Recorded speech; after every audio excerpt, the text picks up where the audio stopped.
Durant les travaux de construction de l'autoroute A89, pour suivre l'évolution du ruisseau dans la vallée du Boussuivre, la Fédération de pêche du Rhône effectue un suivi biologique en pratiquant des pêches électriques.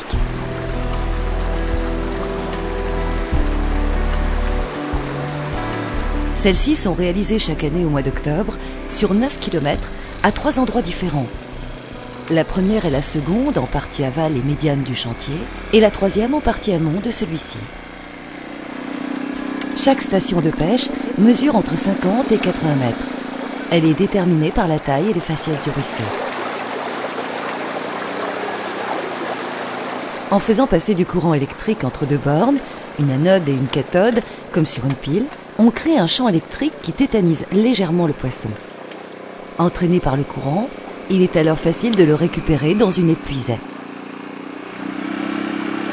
2 passages sont nécessaires pour pouvoir capturer l'ensemble des espèces vivant dans ce milieu aquatique.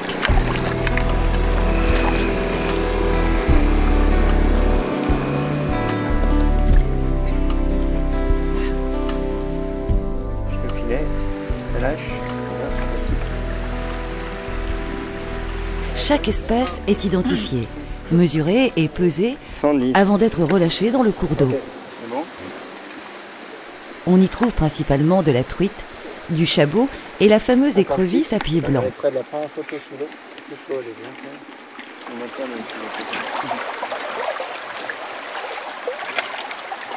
Pour identifier la qualité écologique d'un cours d'eau, on peut aussi utiliser la faune d'invertébrés qu'on trouve dans les sédiments, qu'on appelle des invertébrés benthiques.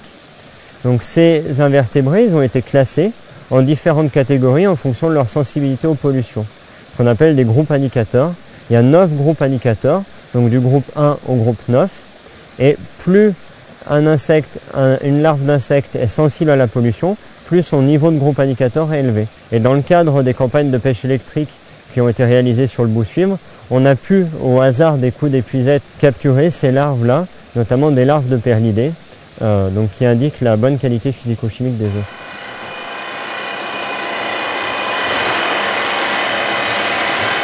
Sur la tête est du tunnel de Violet, ferraillage, bétonnage et cloutage sont en cours, indispensables au confortement des talus qui se trouvent au-dessus du futur tympan du tunnel.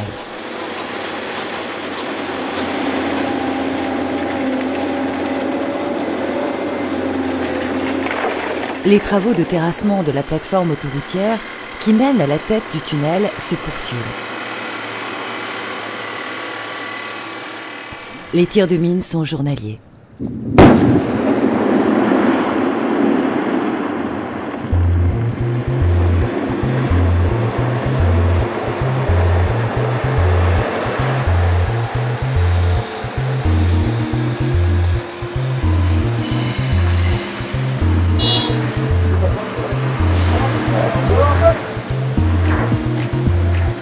Sur la tête ouest du tunnel de Violet, le confortement du tympan est déjà bien avancé.